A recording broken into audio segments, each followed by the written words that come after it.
kí gbogbo ọmọ Yorùbá káàbọ̀ níbikíbi tí ẹ bá ti lóore ọ̀fẹ́ láti máa gbọ́ mi àbí láti máa wò mí kétékété.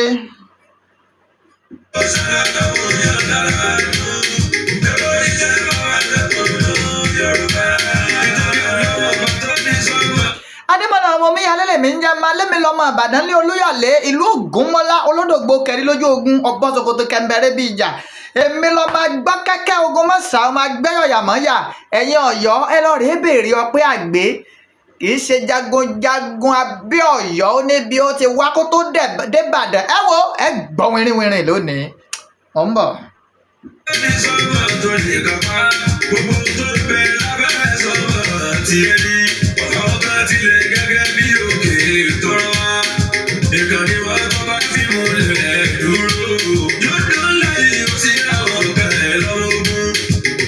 Mo kẹ́yìn àlè ulamahu warasatul anbiya ẹ̀yin wọlé Ọlọ́run tó ń àtẹ̀ yìí tó pamọ́ muqaddam sheikh àfa àkọ́mọ ní kéwú àfa àkọ́mọ lẹ́sìn pẹ̀lú gbogbo mùsùlùmí ayé pátápátá mo kí yín wípé assalamu alaikum wa rahmatullahi ta'ala wa barakatuhu.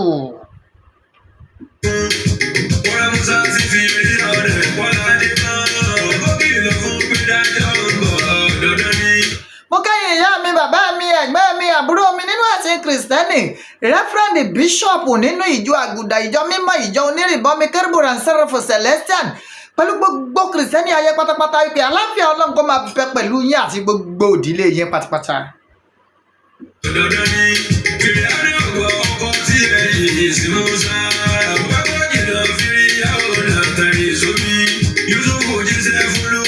Mo wá kẹ́yìn ẹ̀yin ẹlẹ́sìn kẹ́ẹ̀sìn kan ẹ̀yin ẹlẹ́sìn àbáláyé ẹ̀yin ìyá mi bàbá mi ẹ̀gbọ́n mi àbúrò mi tó jẹ́ wípé ẹ̀sìn àbáláyé yìí lẹ́yìn jókòó tì tẹ́ ẹ̀ fi bẹ́ẹ̀ lẹ̀ ẹ̀sìn tó jẹ́ pé gángan labáláyé mo kí wípé ewé á máa jẹ́ egbò á máa jẹ́ ẹ̀ ní ṣe wéjá ẹ̀ ní ṣe gbòwà àlùbáríkà àwọn tó lódùmarè tó ṣe kíni tó kórè ayé lọ́wọ́ ẹ wò mo kí yín o.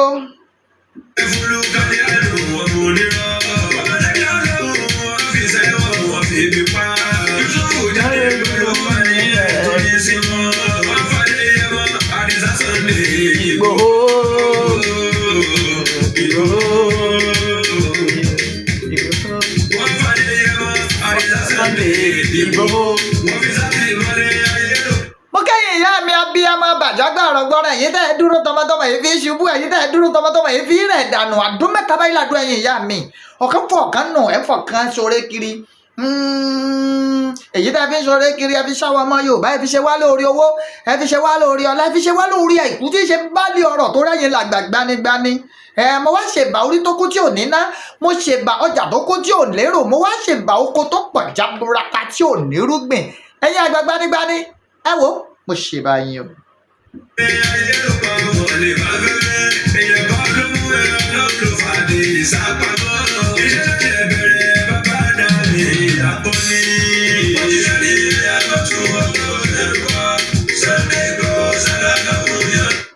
Mo kí kábíyèsí ọ̀dẹ́rìn ṣàjẹgbẹ̀nẹ̀ bí àti àkún aláṣọ àlàfúnfú gbò ọ̀jájá àfìdí ọ̀tẹ̀ jalẹ̀ ọba Babátúndé ẹni ìtàn Adéyẹyè Ògúnwùsì àrólé Oòduà olórí aládé gbogbo kìí ṣe ilẹ̀ Yorùbá nìkan olórí aládé gbogbo Southern Nigeria olórí aládé àti Igbo àti gbáò àtàwọn olórí aládé ni ọ̀nìrìṣà kò sí ń tẹ́ẹ̀sì sí bẹ́ẹ̀ bá bínúkulẹ̀ bínú kò sí ń tí ọ̀sẹ̀lẹ̀ olórí aládé ni ọba Babátúndé ẹni ìtàn Adéyẹyè Ògúnwùsì ọba tó fẹ́ràn ìran Yorùbá dénúdénú ni.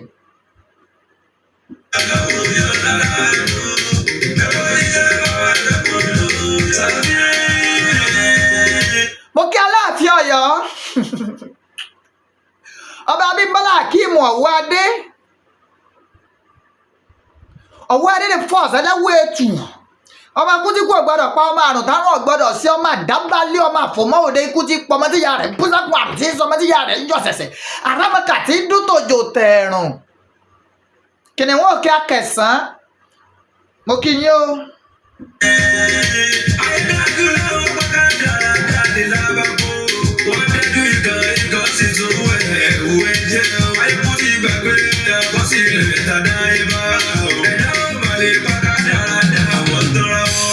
Wọ́n kàn lè fọwọ́ àgbọ̀sẹ̀ ìyẹn dájú wọ́n ta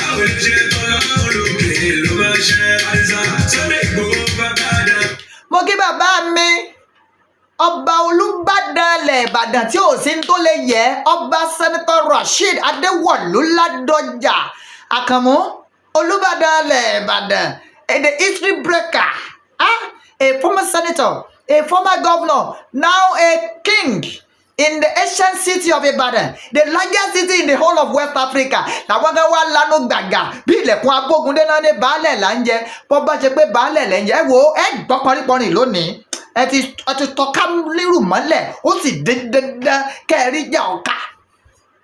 Ẹ ti ṣe kí ni? Fúnra yín báyìí náà lẹ́tàn náà sì di ara yín, ẹ báyà tẹ́lẹ̀ ní wọn àbáyé tu lónìí, bẹ́ẹ̀ ni.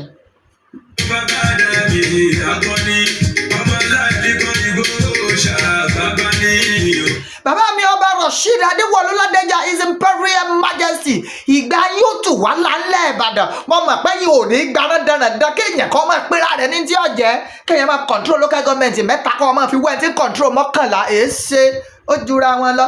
Ẹ ti tọ́ wa ilé baálẹ̀ là ń jẹ, àwa sí gbàgà lórí èṣù fún yín, ẹ̀yin ránran yìí. Bàbá ni ọmọ láti kọ ìgbó ṣàbàbà ni ọmọdé ẹ̀wọ̀n kò sí fọ́lọ̀ tẹ̀ apá ni máfẹ́kú bá kókó sálàdì ìsàwùí rẹ́jẹ́ ní òfẹ́ máa sọ̀sẹ̀ ní ìlẹ́nu àbúkọ́ èrò bá ní ẹ̀tọ́ ẹ̀ ló sọ. Mo kí gbogbo gómìnà alẹ́yọ̀ bá pátápátá látòrí ẹnjìnìà Abíọ́dún Olúwaṣèyí Mákindé, Gọ́vnà Lucky Ayédatiwa, Gọ́vnà Abíọ́dún Oyèbánjí, Gọ́vnà Adémọ́lá Adélékè, Gọ́vnà Dàpọ̀ Abíọ́dún dé dórí Gọ́vnà Babájídé Sanwó-Olú. Mo kí yín, mo ṣe dà sáńkátà ọmọ akin sí yín, tẹ́ ẹ bá rìnrìn nílànà akin tó rọ́pọ̀ nínú yín. Ẹ wò ẹ̀ ń hùwà bí ẹni tí ẹ gbé wá tọ́lẹ̀ Yorùbá.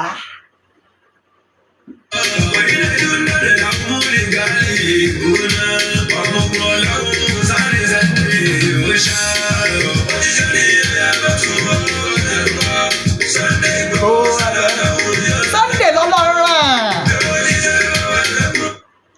Mo kí bàbá mi alànà fún gbogbo ìran Yorùbá pátápátá di emeritus professor bàbá mi Professor Bánjí Akíntóyè. Bàbá mo kí yín o, mo lò yín lọ́gọ ẹnu, ẹ kú kó lè dá lágbára lọ́wọ́ Ọlọ́run yìí ọ̀dà ilẹ̀kùn mọ́ jálé mọ́ já òde ibì kan náà ni ọjà dé, àmọ́ bí tí ọ̀bá já sí ajẹ́bi rẹ fúnra Yorùbá.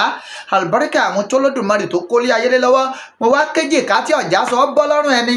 Májà Sọlá Àdìsá ọmọ Adéyẹmọ, àkùkọ gàgàrà tó gorí àpáta lọ rèé létéńté, ojú tó lé ojú tó ko, olówó orí ọkọ tó yọ̀ sí ọkọ Adérọ́pò, bàbá Michael, bàbá Yọ̀mídé, bàbá Ronaldo, bàbá Àṣàbí, wọ́n kàn ń bọ̀ yájà ní Ṣàngó lónìí sẹ́rẹ́. Ọmọ aládéládé ládé Aláàfin ọ̀ládé adé aládé kó lágbà Aláàfin, bàbá ròyìn lójú ẹ bèrè lọ́wọ́ Aláàfin pé ṣe rán ní ààbò tọ́ ni.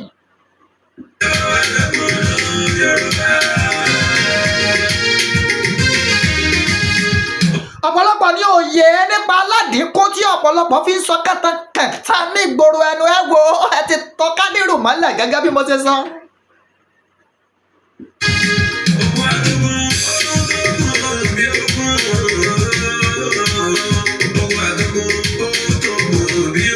Ẹ jẹ́ kọ́kọ́ dúpẹ́ lọ́wọ́ alátìlẹ́yìn olóyè Sunday Igboho Òòṣà pátápátá. Mo kí Kóìkí, mo kí gbogbo sọ̀rọ̀sọ̀rọ̀ pátápátá, mo kí ọmọ Lúkà, mo kí bàbá mi Ló Èkìtì, mo kí Mass Burial, mo kí Lady K, gbogbo ọmọ Yorùbá pátápátá ni mo kí ìṣọ̀kan ọmọ Oòduà London, mo kí yín, mo kí ìfẹ́lódùn ọmọ Oòduà, mo kí yín, mo wá kí gbogbo ọmọ Yorùbá nílé lóko àti lẹ́yìn odi, mo kí gbogbo ọmọ Yorùbá ní Kwara, mo kí gbogbo ọmọ Yorùbá ní Kogi, mo kí gbogbo ọmọ Yorùbá ní Bayelsa, mo kí gbogbo ọmọ Yorùbá ní Delta.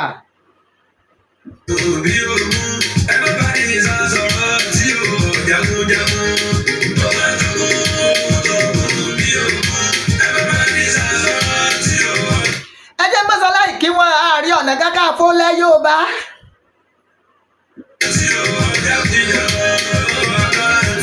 Ààrẹ Gani Adams, sọ́rí ẹ má bínú, ó ti mọ́ ńlá kí n mọ́ padà mú. Ààrẹ Gani Adams, mo kí yín lógun ọ̀fẹ́.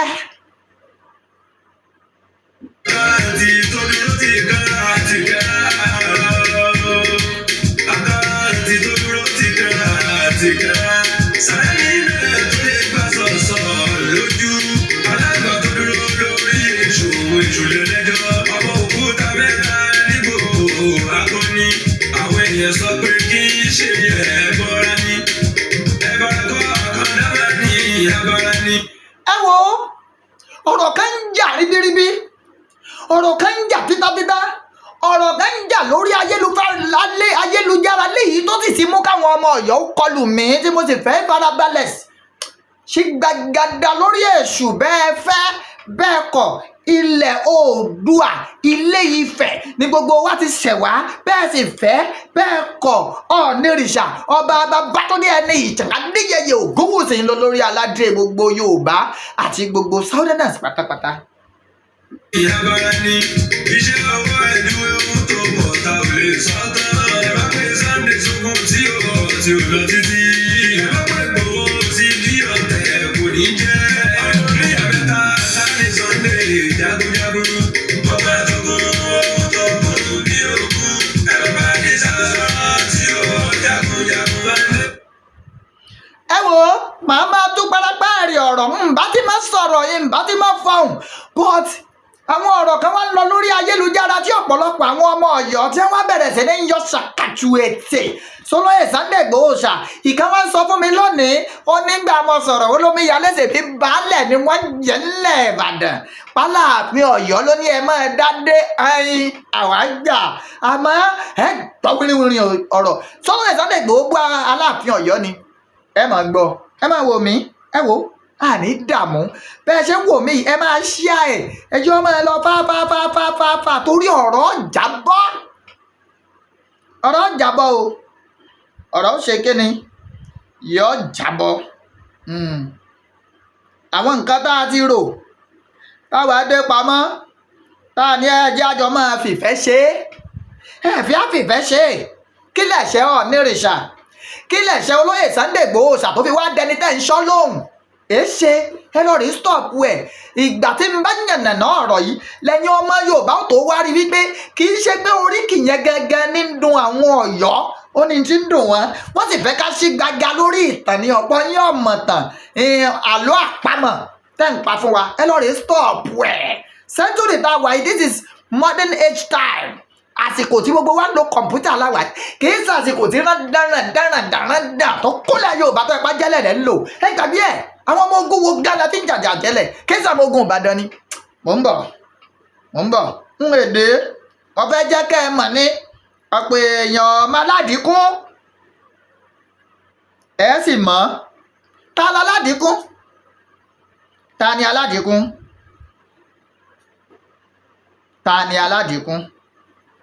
ẹ mọ̀ aládìíkún o, aládìíkún Ifọ̀ Òrólú ìní bàbá aládìíkún. Ifọ̀ Òrólú sì jẹ́ ọmọ bíbí inú Ọbàtálá. Aládìíkún wa jẹ́ jagunjagun. ẹ̀yin Ọ̀yọ́ àfìgbà tẹ́ ẹ fẹ́ gbọ́ tàn á ṣì tàn fún yín.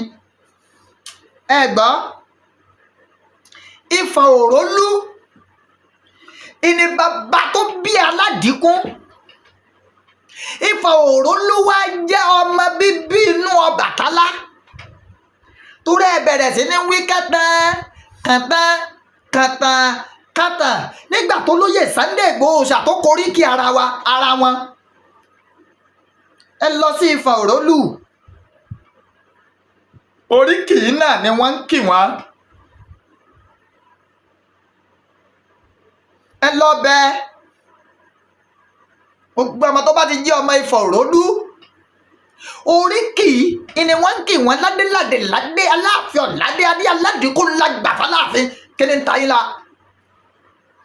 kí ni ti ń bí yín nú? ẹ̀yọ́ máa yóò bá mo fẹ́ kẹ́ understand kankan o. ewúrẹ́ olóhùn sọmọ ìyá àgùntàn ló ní ìyá àwọn òbí dúdú. ẹ̀yin náà wò ó, wọ́n ní orò mọ́ sọ̀kò, ó ní ìdí mo mú dání nǹkan. The on-site, hello, go and check my videos. Mo máa ń kọ́ bẹ́rẹ́ fáláàfin ni, mo máa ń pọ́n wọlé, mo máa ń gbé wọn gẹ̀gẹ̀. àmọ́ mo wá padà rí wípé ọ̀pọ̀ àwọn tó sọ̀rọ̀ ráńdì Aláàfin ọ̀fẹ́ yàṣẹ́jọ́rí Aláàfin ìṣubú Aláàfin náà wá. ìrìn ọba Abímbọ́lá Akeem Ọwọ́adé ọmọ Ìbàdàn lèmi. ẹ lọ rèé béèrè ọpẹ́ àgbẹ̀ bóyá kẹ́ ẹ bí bàbá ńlá kú bàbá yín léèrè pé ta lọ́pẹ́ àgbẹ̀. òde tó sọ̀rọ̀ pé baálẹ̀ là ń jẹ Ọ̀yọ́ mélòó ló wà lójú ogun Èkìtì parapọ̀ kìí ṣe Ìbàdàn lọ ṣáájú ogun ni. Ẹ̀yin Ọ̀yọ́ kìí ṣe wípé oríkì tó lóyè Sunday Igboho ṣàkírà rẹ̀ yẹn ẹ̀yin ọmọ Yorùbá kìí ṣe ní problem o. No. Ìṣòro bẹ̀ gẹ́gẹ́ ni wípé àpọ́nlé iyì àti ẹ̀yẹ tí olóyè Sunday Igboho ṣà tó gbé fún Ọ̀nìrìṣà báàbá dẹ̀ kúrọ́ báà ní kúrọ́ tá sòótọ́ ẹjẹ́ sọ̀rọ̀ òótọ́ ọ̀rọ̀ tó rìn òhò òótọ́ tó rìn òhò Ọ̀nìrìṣà ló lórí aládé in as much tó bá ti jẹ́ pé gbogbo wa pátápátá Ilé Ifẹ̀ ní orírun wa ọmọ ṣe é ju bàbá lọ. Bọ́bá tiẹ̀ wá rí bẹ́ẹ̀ ṣàkíyèsí ni. Ẹ̀yin Ọ̀yọ́ àwọn kan wà tí mo fẹ́ràn dénú dọ́kàn lọ́yọ̀ọ́ àwọn Prince Akeem Adéyẹmí Skinner mo mà fẹ́ràn wọn o mo fi ọba tó ní mi búra kódà bọ́rọ̀ mi bá díjú màmá pe ọmọọba Prince Akeem ọmọọba Honorable Akeem Adéyẹmí Skinner Ògún Ọ̀yọ́ màmá pe wọ́n pé bàbá mi nǹkan lọ báyìí kí lẹ rò pa lè ṣe wọ́n á sì là mí lọ́yẹ mo bá wọn lẹ́nu tó ní làákàyè mo bá wọn lẹ́nu tó lọ́gbọ́n mo bá wọn lẹ́nu tó tààpù nínú omi ìmọ̀ ọba Lámídì Ọláyíwọlá Àtàndá Adéyẹmí kẹta alówólódù bí ìyèrè èéṣe kí ni tó ṣẹlẹ̀ ẹ wá bọ́ orí social media mo ka social media ó sì sú mi wọ́n ti ẹ̀ débi pé wọ́n wá chrome wọ́n jọyìn fídíò ọjọ́ tí olóyè Sunday Igboho ṣàkọsẹ́ Ọ̀nìrìṣà àti ọjọ́ tó lóyè Sunday Igboho sálọ́ọ̀rẹ́ bẹ́ Ọ̀nìrìṣà léyìí tí í ṣe ẹni Monday léyìí tí í ṣe àyà àná àyà àjẹta sọ́rí yọ sátidé ẹ̀yin Ọ̀yọ́ yálà ìmoore ni ọ̀rọ̀ tó lóyè Sunday Igboho ṣàṣọ tó tàbùkù Ọ̀nìrìṣà àfihàn bọ́lá ti sọ kìí ṣàfihàn Ọ̀yọ́ ni the so-called empire tẹ́ ń pariwo tẹ́ kó gbogbo ìgàngán òfìkì tẹ́ kó gbogbo ẹ̀ mọ́ kìí ṣe olóyè Sunday Igboho kìí ṣe pé empire yíyan náà ló bá yín rescue lọ́wọ́ Fúlàní ni ọmọgún wọn ní bẹ lọ́yọ̀ọ́ ẹ dákọ rẹ̀ fún mi Ìbàdàn ní bá yín síjú ogun ní bá yín sí ogun Ìbàdàn ní bá yín sógun ẹ wá lánà gbàgà bí ilẹ̀kùn abógundé ìka pé Sunday lórúkọ tí ń fẹ́ dákọ lórí afẹ́fẹ́ èéṣe ẹ̀yin ọmọ Ọ̀yọ́ ẹ láfojúdi o kì í ṣe gbogbo ọmọ Ọ̀yọ́ o kan wà that they are intellectually sound and they know what they are doing. ìwọ tó ṣe fídíò tó dákọ mi dákọ mi adé ṣèdí baálẹ̀ lẹ́ ń jẹ́ nìbàdàn àmàdúpẹ́ lójútì. The Olúbàdàn of Ìbàdàn land ó ń jẹ ọba lórí 11 local government the largest city in the whole of West Africa. ṣé ń ká fún yín ni Ìbàdàn North, Ìbàdàn South West, Ìbàdàn North East, Ìbàdàn South East, Ìdó, Àfìjíò, Akínyẹlé, Ọ̀nà Àrà, Ẹgbẹ́dá, Lágẹ̀lú àti Ìbàdàn North. Ó jẹ́ mélòó? Ó jẹ́ 11. Kábíyèsí ikú bàbá yèyé. Àwọn ibi bẹ́ẹ̀ jọba lé lórí rèé. Ọ̀yọ́ East, Ọ̀yọ́ West, Àtìbà, sọ́rí pẹ̀lú Àfìjíò 4. Ibi ẹjẹ́ lé lórí nu o.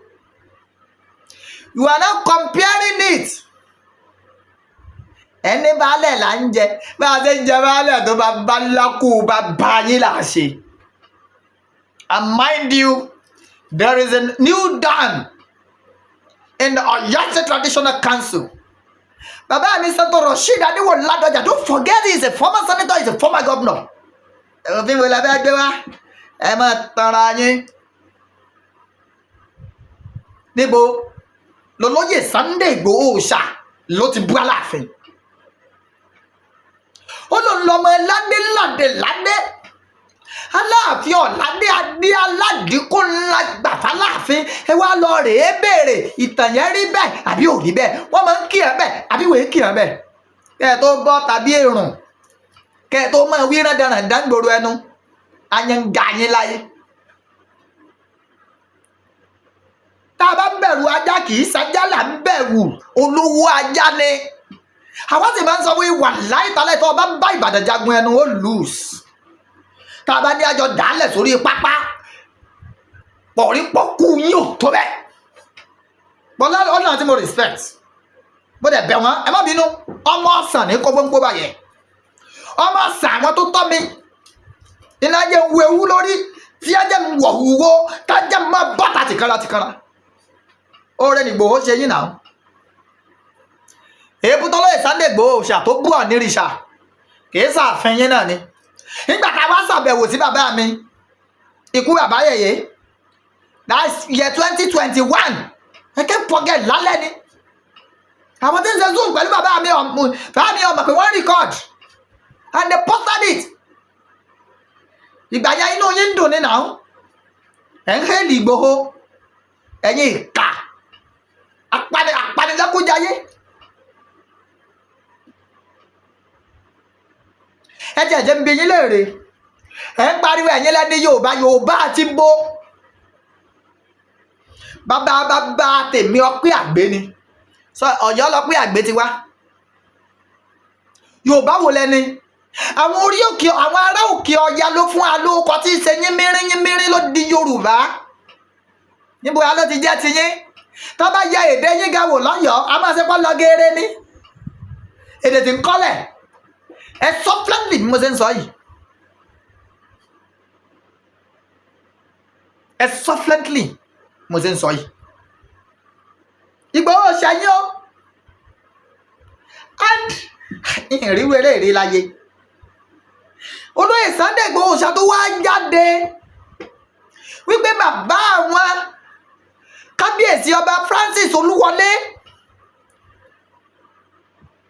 pé wọ́n pe àwọn pé ikú bàbá yèyé ń bínú pé àwọn bú wọn láàfin Ọ̀yọ́. Àdìsá wá ṣe fídíò láti appease ẹ̀yin ọmọ Ọ̀yọ́ pàápàá jùlọ kábíyèsí. Ẹ̀yin kan wá bọ́ta ẹ wá pe Ìgbòho ló kọjú ọ̀yẹ́ n tí ń dùn yín kọ́hun. Àwọn tí ọmọ yín ní ọmọ yín àwa mọ̀ yín ẹ sì mọ̀ pa mọ̀ yín. Àwa alákìyín lánàá bá bu yín lónìí ẹsẹ̀ kó ẹsẹ̀ sófì ayé ni. Ẹ wo orin Sunday dákun wọlé bí bàbá mi bá ọmọ lẹ́rù.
Ẹ̀ṣẹ̀ tó lóye Sunday Igboho Òòṣà ṣẹ̀ ààfin yín náà ni ààfin Ọ̀yọ́ bí tó ti gbé sọ̀rọ̀ sálàfin tí ọ̀nìrìṣà náà.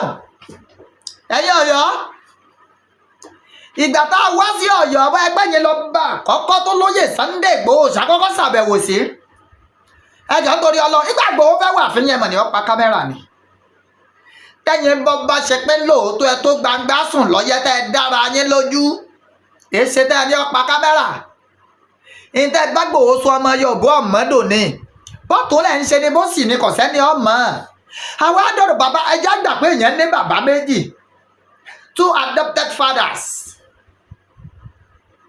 ìkan bá àyàn sọ̀rọ̀ ó ní wo ọ̀rọ̀ tí mo bá ọ sọ yìí má yá yọ gbọ́ o yọ wà láàrin èmi àti ẹnìkan nítorí ìfẹ́ wàhálà fúnra mi o ìkan wá ní èmi lágbájá ọmọ lágbájá rìkọ́ọ̀dù mi ó pe ayẹyẹ ó pa aráàlú ó pe lóyè ó pe lọ́balọ́ba ó pe gbogbo wọn bí ẹ wá bá ń wẹ́kọ̀mù ọmọ yìí my adopted son ó sì sọ̀rọ̀ tí ó sọ ń gbangba pé èébú tẹ́ bú mi ò dùn mí mo dárí gbogbo ẹ̀jẹ̀ mi ẹgbẹ́ ẹ̀yàn ọmọ Yorùbá ta ni ká pè ní bàbá ṣé bàbá tó gbéra rẹ̀ pamọ́ àbí bàbá tó bọ́ ta tó jà fún ni lójú ẹni ìgbà tójú ogun lé tọ́dún Àdìsá ń díjú èmi tí mo dúró èmi Adébọ́lá ọmọ mi yálé inú mi dùn Ọ̀nìrìṣà ń wò mí báyìí bí Ọ̀nìrìṣà bá wò mí Ọ̀túnba Moses Ọláfáre tó ń jẹ́ chief media aid sí Ọ̀nìrìṣà wọ́n wò mí báyìí mo wà nínú ẹni tó bú Ọ̀nì mo bú kábíyèsí èwo ni kábíyèsí ọmọ nù gbogbo wa kí ló sì fàdí wípé ara ta wá agbára ta pé èé ṣe ó ṣe lè máa ṣẹlẹ̀ báyìí tí Ọ̀nìrìṣà wá dákẹ́ táǹgòrán àṣẹ tó ń wà lẹ́wọ̀n kọ̀mẹ́ntì ń ṣe tó ẹ̀yin Ọ̀yọ́ tí n bá fún yín lépè yọ ọmọ yín torí mo wà ní detention for good 2 months and a day ẹ̀ka wá lánà gbàgà ẹ̀ wá ń bú Ìgbòho lórí ipò kíra rẹ̀ àmì mi tún ń sọ fún yín pé ẹ̀sán tó ṣe yìí o ká mọ oògùn tó yẹ ká fi sí ẹ̀jẹ̀ sàn tó ṣe yín ẹ̀jẹ̀ sàn tó ṣe yín ká lè mọ oògùn tó yẹ ká fi sí ẹ̀yin Ọ̀yọ́ èyí ẹ̀ ti ń bá bọ̀ látẹ̀yìn o níṣẹ́ la fi gbígbọ́ fà láì gbọ́ èwo ni tọmọ kékeré àdìsọ́bàjà sọ́lá o tẹ ló ń bù yín o èwo ni tọmọ kékeré Ìgbòho Sàmí Sunday tẹ ló ń bù yín o ẹ̀jẹ̀ sàn tó ṣe yín ẹ bá sàn tó ṣe yín ká lè mọ̀gùn tó yẹ ká fi sí i oríkì nǹkan dé ń dùn yín torí ẹ̀sẹ̀sẹ̀ máa gbọ́ kábíyèsí ọba Lámídì Ọláyíwọlá Àtàndá Adéyẹmí gangan ti kí Ìgbòho bẹ́ẹ̀ lójú mi kí wàá lọ ṣẹlẹ̀ wẹ̀yìn tí ń dùn yín ni wípé Ìgbòho ṣàpọ́nlé Ọ̀nìrìṣà ó pè ní olórí aládé gbogbo bí èèyàn sì fẹ́ bí èèyàn kọ̀ wàláhì mo fẹ̀mí mi búra Ọ̀nìrìṣà lólórí aládé táìmù tẹ́ ń sọ pé ń páyà wà ó ti lọ kò sọ gbangba náà ajẹ́lẹ̀ lọ́wọ́ a ṣé ẹ ti gbàgbé ni ajẹ́lẹ̀ la lò lẹ́kìtì ajẹ́lẹ̀ la lò lóńdó ajẹ́lẹ̀ la lò ń kírun ajẹ́lẹ̀ la lò lọ́fà aṣáájú ajẹ́lẹ̀ káàkiri hàn wo la jẹ́lẹ̀ hàn wo lẹ̀ ń lò tí lọ́ọ́ bá yín ṣègùn sí sàwọn Ìbàdàn náà Ògúnmọ́lá Ìbíkúnlé ẹ dá wa lóhùn ó mà ṣe o Ọ̀yọ́ kábíyèsí Ọ̀ọ̀ni ẹ wo ẹjẹ tó wọ báyìí náà. akọni ni kò ṣe mú kò ṣe jùnù kò ṣe jùlùkù kò ṣe pa kò ṣe rí fi. kò fẹ́ rí fi. olúwa mi ló rí fi akọni fún gbogbo ilẹ̀ Yorùbá pátápátá.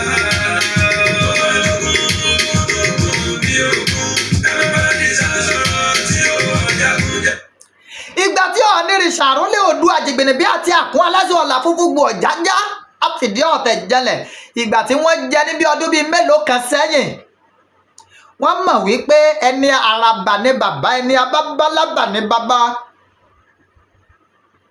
nígbà tọ́rọ̀ ṣẹlẹ̀ Ọ̀nìrìṣà gbéra wọ́n tọ́ gbogbo ààfin tí ń jẹ́ ládé ńlẹ̀ Yorùbá ńlẹ̀ Kóòtù Òjíire kéde ọ̀dọ̀ bàbá mi Àtàndá Ọláyíwọlá Adéyẹmí kẹta.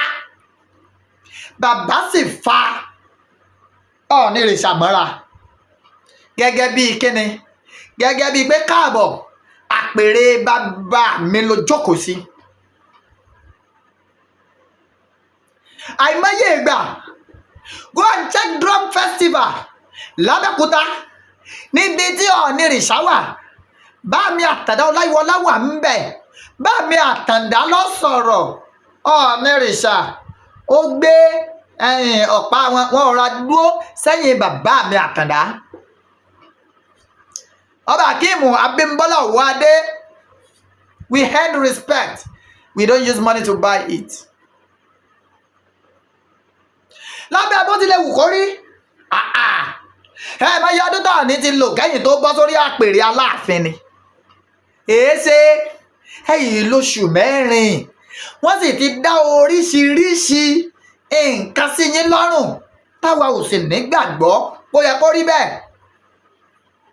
Kàkà kan ṣàtúnṣe ń lu Ọ̀yọ́, wàláì wọ́n fọn pọrípọkú bàbá wa tá a bá ti sọ̀rọ̀ ní ayéga ayé láyé lọ́rọ̀ Ìbàdàn lẹ́nu o.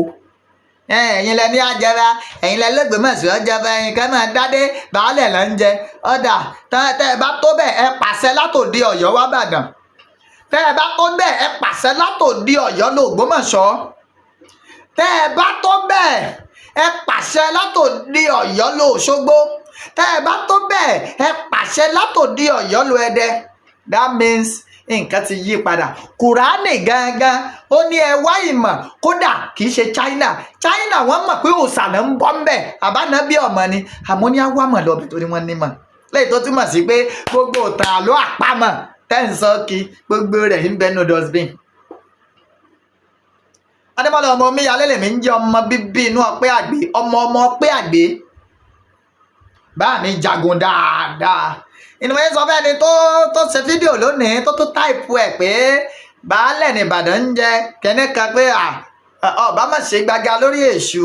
Baálẹ̀ tá ń jẹ àwa ní dìfẹ́ǹsì fún gbogbo ilẹ̀ Yorùbá.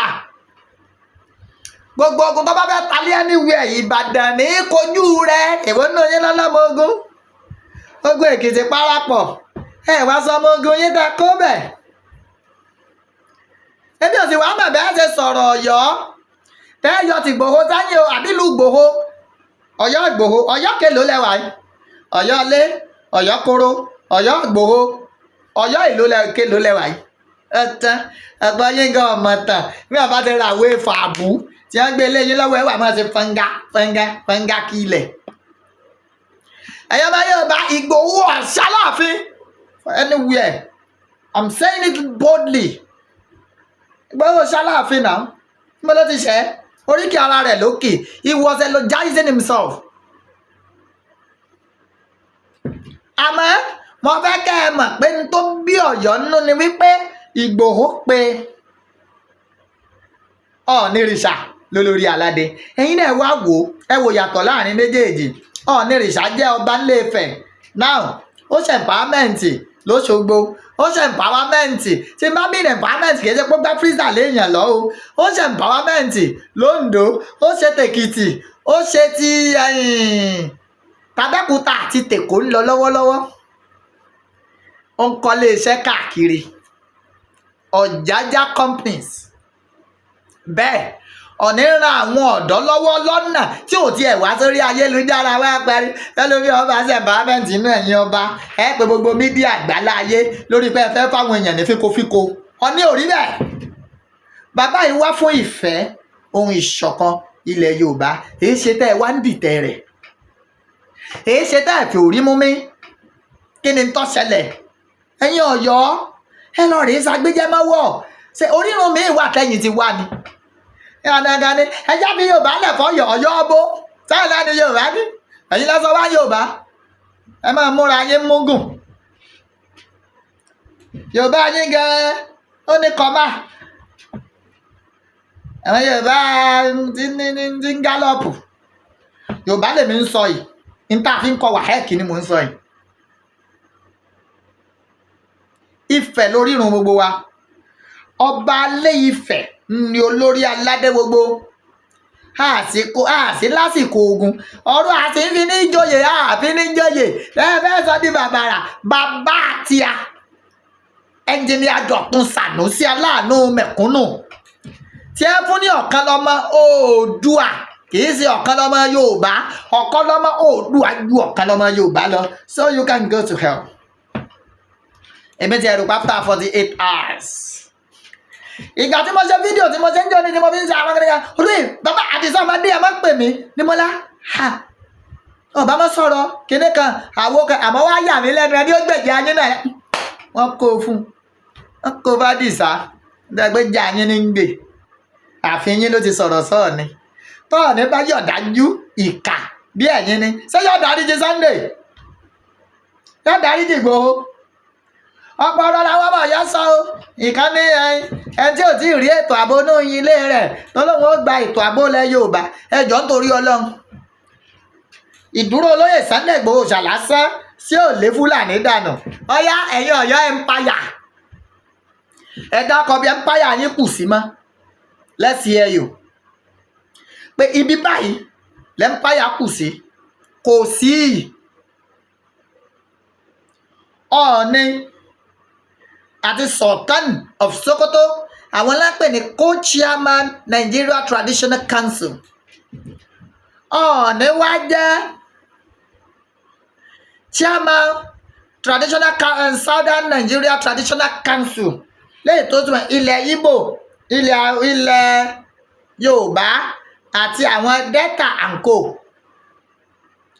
Ẹ̀yin tẹ́ wá jẹ oyè ìlú kan ẹ wá ń sọ̀rọ̀ Ọọ̀ni láì dá ẹ sì rò lẹ́ẹ̀mejì ẹ wo òsàlẹ̀ Ọọ̀ni o bẹ́yàn bá dárí sapá apá bẹ́yàn bá dárí sọ̀rọ̀ kó ìrókò àkó mo ti bú Ọọ̀ni rí mo gbà ní sépè àmọ́ mo ti ń bá yín sọ̀rọ̀ yìí ẹ̀yin onírìnsá mọ́ wà níbí bàbá tá a dé Adélé Ifẹ̀ ṣe Aláàfin ò ní apá kámẹ́rà gbàgbà dọ́yọ̀ ọmọ ayé tọ́jú ọmọ Ọ̀yọ́ Ìgbòho ó di ọwọ́ àṣẹ̀dùn ọkàn rẹ̀ Aláàfin ní apá kámẹ́rà kọ̀sẹ́ńtọ́ ọmọ tó bá Ìgbòho sọdọ̀ ní lẹ́yìn Kóìkì àtọlóyè Sunday Ìgbòho fídíò wo lẹ́yìn fọ́tò wo lẹ́ tó rí kò sí ẹ̀yin náà wo tọ̀ nírìṣà wọ́n pò ń lù wọ́n pe léré gbogbo èèyàn wọ́n pe lọ́balọ́ba pé ẹ wá bá ń yẹ̀ sí akọni ọmọ ni ọmọ kan bíi 200 million ọmọ tí gbogbo Yorùbá ń sáré rìrìrì fún ni ọmọ tó kọ̀ wá lóko ìyá ọmọ tó jẹ́ àmọ̀pá ti wà lójú oorun èéṣe bí ọba yẹ yín lọ rèé béèrè Kábíyèsí Àtàndá Adéyẹmí ló fi Sẹ́ríkì Fúlàní jẹ ní gàngán ẹ wá sọ fún mi oore kí ni Ọ̀yọ́ ṣẹlẹ̀ Yorùbá kọjá pẹ́ ń rà wá lẹ́rú ẹ̀ ń kó wa lẹ́rú tẹ bá gbà pé Yorùbá ni wáṣẹ́ fogun ja Èkìtì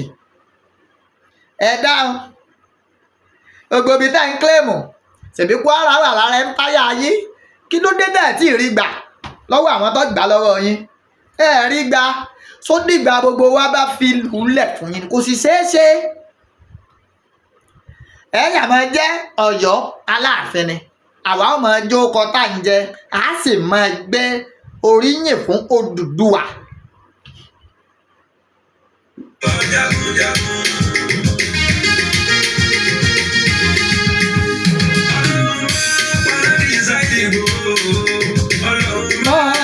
Àdìsá Ìgbòho.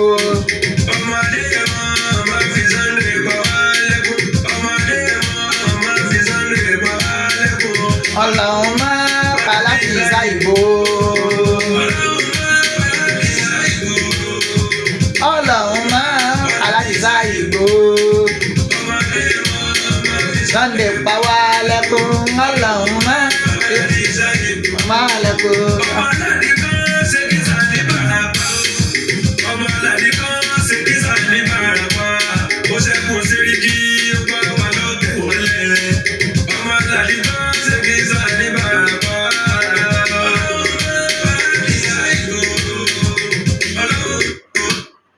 Ẹ bínú kú ni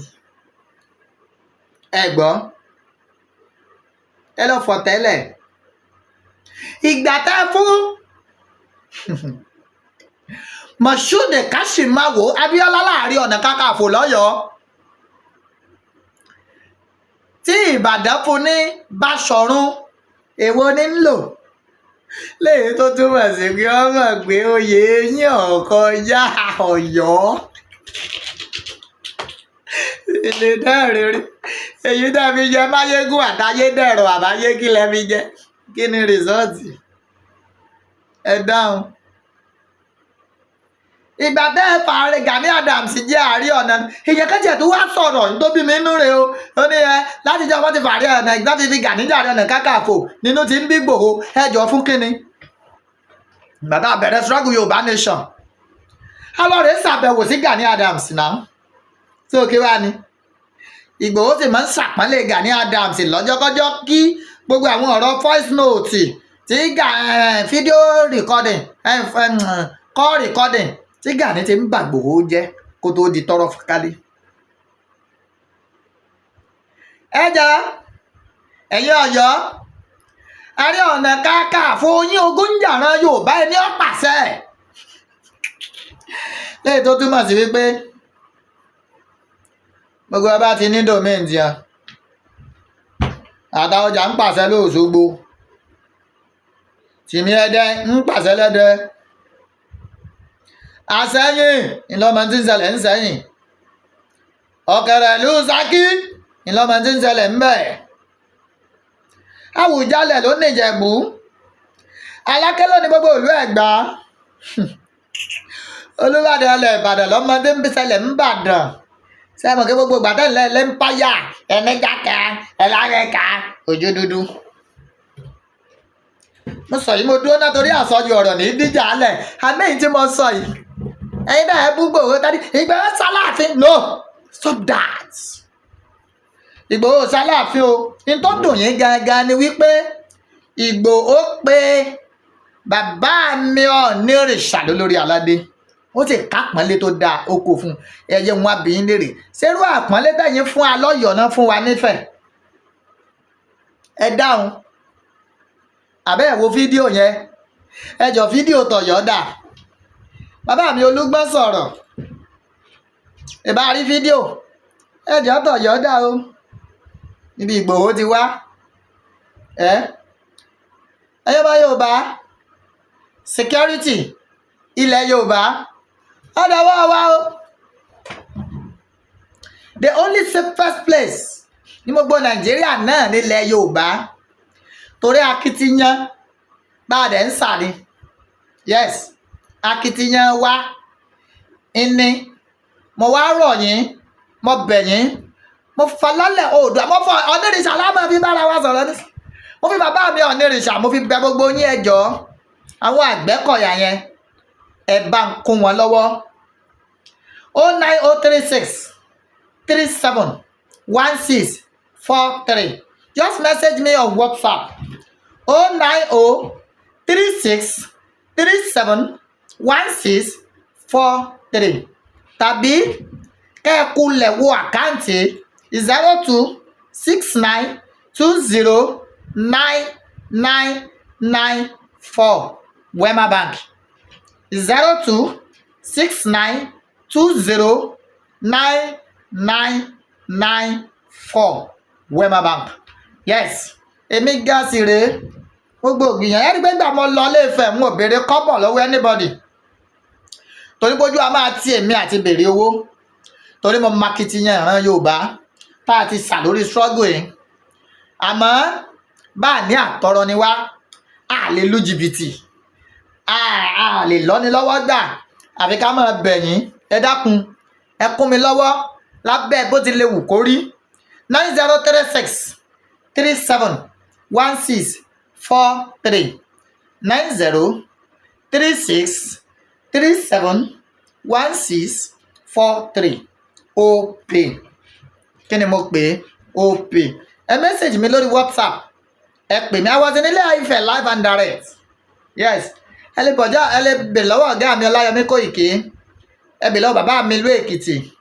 ẹ bèrè lọ́wọ́ ẹ̀gbọ́n mi Ọmọlúkà ẹ bèrè lọ́wọ́ ọ̀rẹ́ mi pàtàkì Max B, ẹ bèrè lọ́wọ́ gbogbo àwọn èèyàn wa tó jẹ́ mídíà pátápátá. Wọ́n sọ pé Omíyalé was live and direct in Ife in Modakeke tá a fi padà sí Ìbàdàn. Mo dúpẹ́ lọ́wọ́ yín o. Thank you so much for always being there for me. I really appreciate you. Don't relent. The struggle still continues. Ẹ wo, ẹ gbádùn orin Májàsọ́lá yìí ká mọ̀ fi ṣe lọ. Ó dàbọ̀. I love you all. Ẹ̀yin Ọ̀yọ́, ẹ stop ṣe bẹ́ẹ̀ o. Ìgbòho ọ̀sẹ̀ yín o. Ládé ládé ládé, Aláàfin Ọ̀ládé, adé aládìkún ńlá gbà fáláàfin. Jagunjagun láládìkún, ó sì jẹ́ ọmọ Ọbàtálá. Bó ṣe rí nù.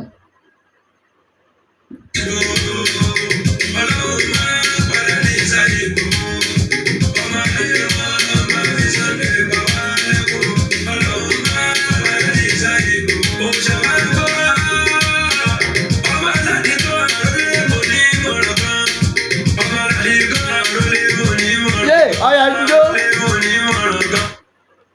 Kí ló dé má stop.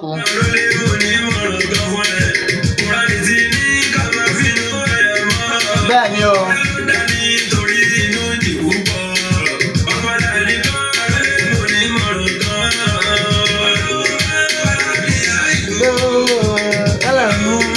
Aláàbísà ìgbò.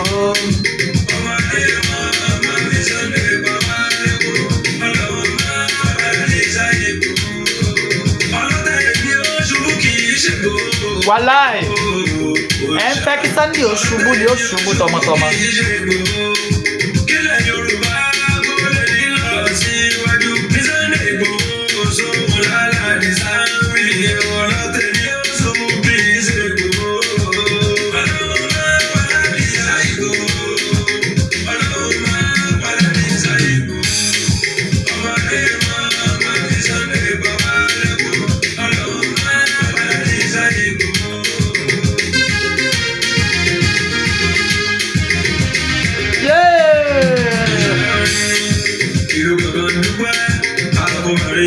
Ìgàngán dúpẹ́ o, àgọ́ ààrẹ dúpẹ́.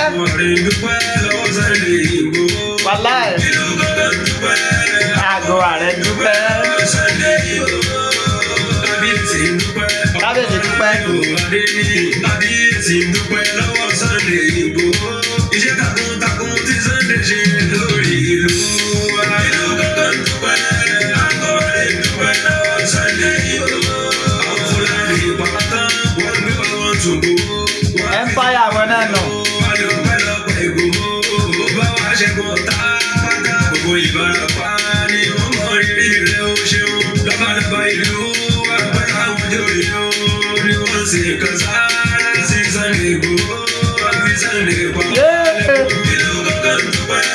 Àwọn ọmọdé dúpẹ́ lọ́wọ́ Sunday Igboho. Àkókò ní àbábá ní ìlú gbọ̀ngàn. Yorùbá lárugẹ Yorùbá ní ìṣẹ̀dá mú lọ́wọ́. Dákúsì lọ́mọ ogun tí wọ́n gbọ́jà búrọ́dá. Lọ́wọ́ ìlú bàbá kọ̀mọ́dà akọni ní ẹ̀yẹ alárìsà Adéyẹmọ bàbá dàbí Sunday. Kíkú padà kú. Dáńkú igbó ní ń pa ń gàdá. Àmọ́ oríṣi ọwọ́ rẹ̀. Kíkú mọ̀yà wọlé ìyá kábíyèsí. Alága ọdẹ nílùú Ọ̀rà. Dáńkú lórí ọ̀dọ̀ bàbá wa. Àṣírí ọ̀gìjà pélé. Ẹyẹ tí Sunday òòṣà ní àbádàbí ọ̀gá. Ẹ wo mò ń relé. Ìlú gbọ̀ngàn má ṣe bàjẹ́ bá mi ṣe àmínú. Ìlú gbọ̀ngàn dúpẹ́. Àkọ́wé dúpẹ́ lọ́wọ́ Sunday Igboho. Tí ó yẹ ìlú gbọ̀ngàn dúpẹ́. Thank you so much. I really appreciate you. Once again, 9036371643. I'm getting off the studio now. Please support me. 9036371643. But èyí tó jà jù, ó pè ní mo pè é, èyí tó jà jù làwọn Àgbẹ̀kọ̀yà yẹn. Mo fọ Olódùmarè bẹ̀yín, mo fọ alálẹ̀ Oòduà, mo fọ Ọ̀nìrìṣà bẹ̀yín. Ẹ dákun, ẹ bá wa ràn wọ́n lọ́wọ́. They really need help. Ẹ má jẹ́ wọ́n kábàámọ̀ pé wọ́n jà fún Yorùbá. Ẹ má jẹ́ wọ́n kábàámọ̀ pé wọ́n fi ra wọn lẹ̀yìn Ọ̀yọ́ ẹ̀rọ pé mo lè mọ̀ pé ẹ má tán ra. Ẹ má jẹ́ wọ́n kábàámọ̀ pé wọ́n fi ra wọn jì fún Yorùbá. Please, I'm begging you. Ẹ dákun. Thank you so much. I really appreciate you. I love you with everything I have. I will never forget you people. Thank you. God bless you. Yoruba Nation, no going back. Dúpẹ́, àkó àrídúpẹ́, ìlú kankan dúpẹ́, àkó àrídúpẹ́.